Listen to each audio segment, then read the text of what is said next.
जय माता जी दोस्तों, नमस्कार।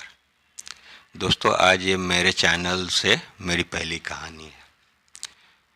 दोस्तों, आज मैं जो आपको कहानी सुनाने जा रहा हूँ ना, वो मेरे साथ घटी सच्ची भूतिया कहानी है, जो मेरे साथ 2008 में घटी थी। तो आइए चलते हैं मेरी कहानी पे। दोस्तों, बात 2008 की है। मैं मुंबई से पवन एक्सप्रेस से अपने गांव छपरा के लिए जा रहा था।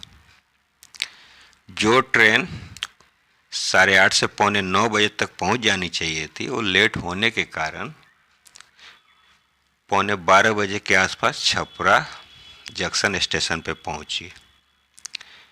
10 मिनट के लिए ट्रेन रुकती थी। ट्रेन से उतर करके मैं बाहर आया, देखा प्लेटफार्म पे ज़्यादा भीड़ भाड़ नहीं था। जो लोग ट्रेन से उतरे वही लोग थे।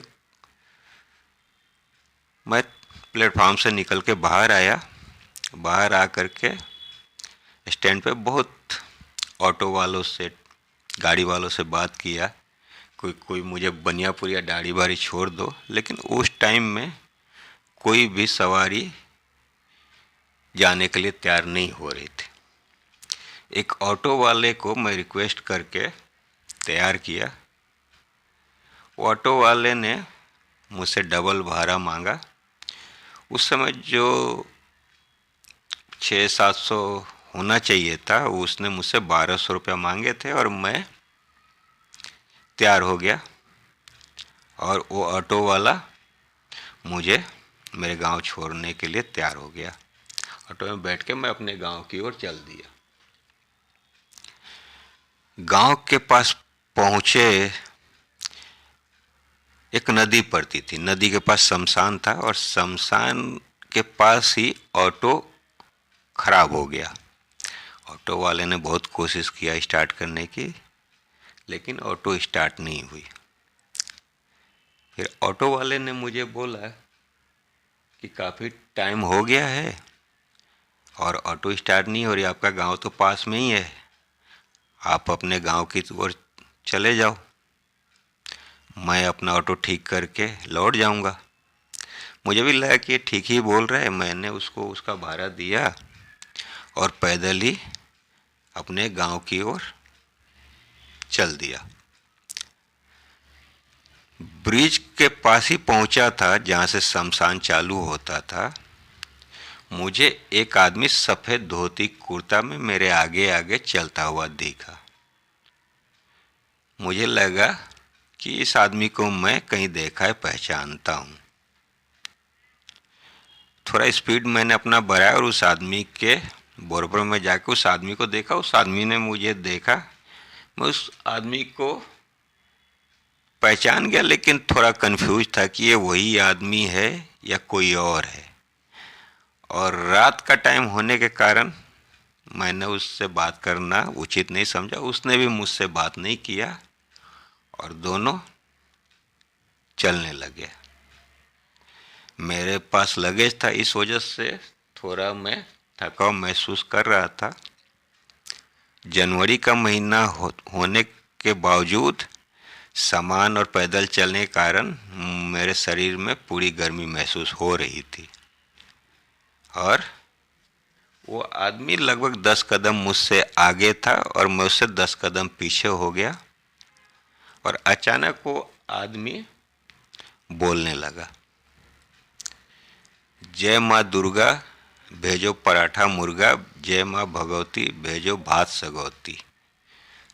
भात सगौती यानी कि मटन भात। हमारे गांव के भाषा में सगौती बकरे के मटन को बोलते हैं।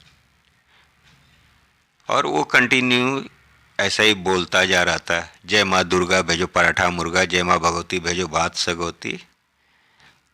मैं सोचा कि 55-60 साल का आदमी है, बुढ़ापे में है, ये क्या बोल रहा है, भगवान का नाम लेना चाहिए। नाम तो माता दुर्गा का ही ले रहा था। भगवती भी माँ दुर्गा को ही बोलते हैं, माँ दुर्गा भी दुर्गा माता ही है। लेकिन उसका डिमांड कुछ उचित नहीं लग रहा था मुझे।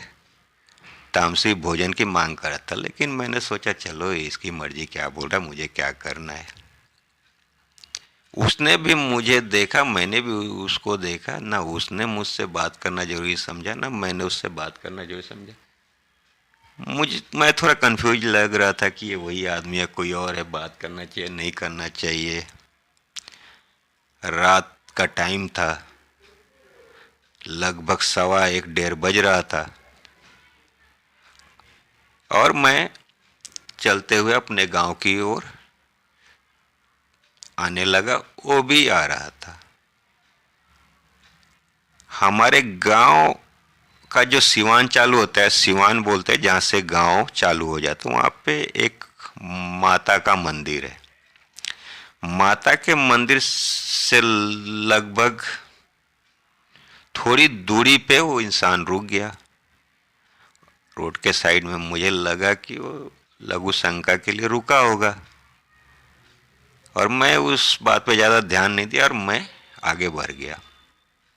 मंदिर के पास जा कर के मंदिर का दरवाज़ा, गेट वगैरह तो बंद ही था, लेकिन मैं बाहर से ही माता को नमन किया, प्रणाम किया, और मैं वहीं मंदिर से पीछे मुड़ के देखा तो जो आदमी रोड के साइड में खड़ा था, लगभग 100-150 मीटर दूर पे, वो आदमी मुझे कहीं नहीं दिख रहा था।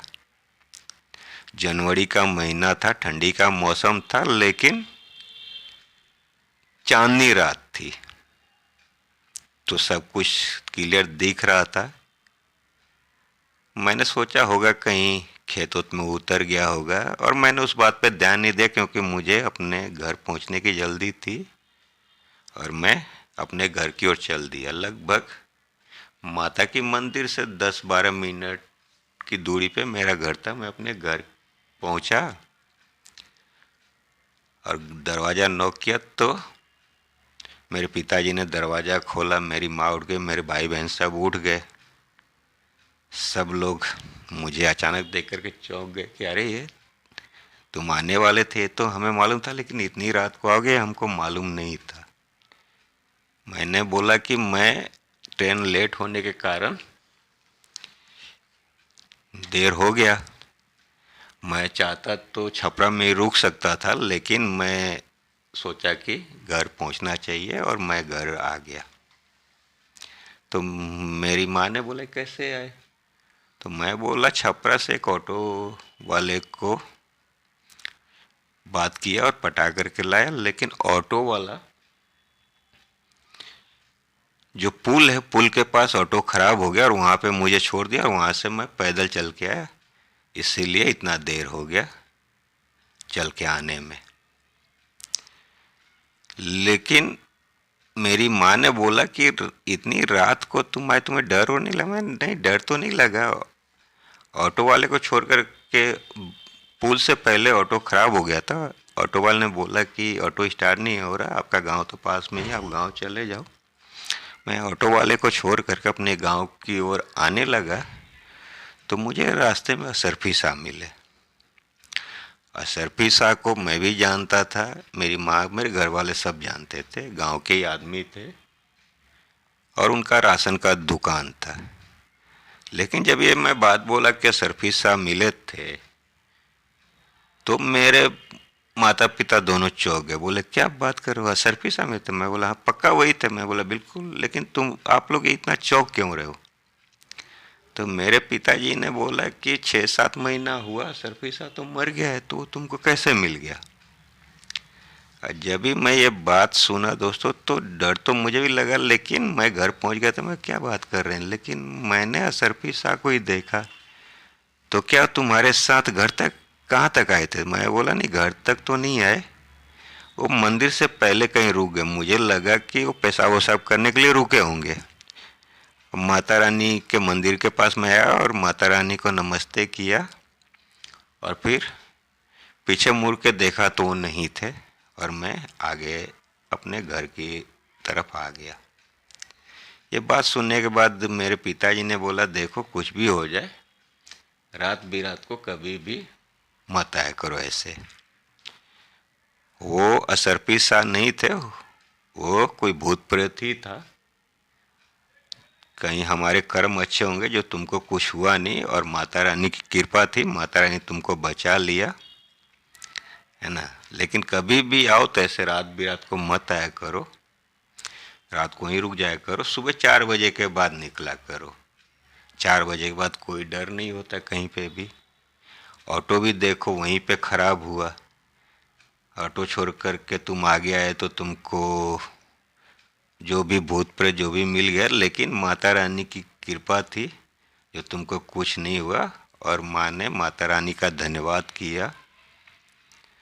तो मैंने अपने पिताजी से पूछा कि अगर वो भूत प्रेत था तो जय माँ दुर्गा जय माँ भगवती क्यों बोल रहा था, ऐसा वो क्यों बोल रहा था। तो मेरे पिताजी ने बोला कि भूत प्रेत तो ऐसे ऐसे होते हैं कि अगर तुम हनुमान चालीसा पढ़ोगे तो तुम्हारे साथ में हनुमान चालीसा भी पढ़ते हैं, ऐसे ऐसे भूत होते हैं।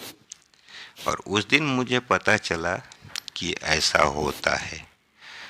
तो दोस्तों, कहने का तात्पर्य ये है कि कभी भी रात बिरात को चलने से पहले इंसान को सावधानी बरतनी चाहिए, और जहाँ तक हो सके रात को चलना अवॉइड करना चाहिए। तो ये थी दोस्तों मेरी कहानी। अगर मेरी कहानी आपको अच्छी लगी हो तो चैनल को सब्सक्राइब करिए, फॉलो करिए, बेल आइकन दबा दीजिए, और दोस्तों रोज़ आपके लिए मैं ऐसी एक नई नई कहानियाँ लाता रहूँगा। धन्यवाद।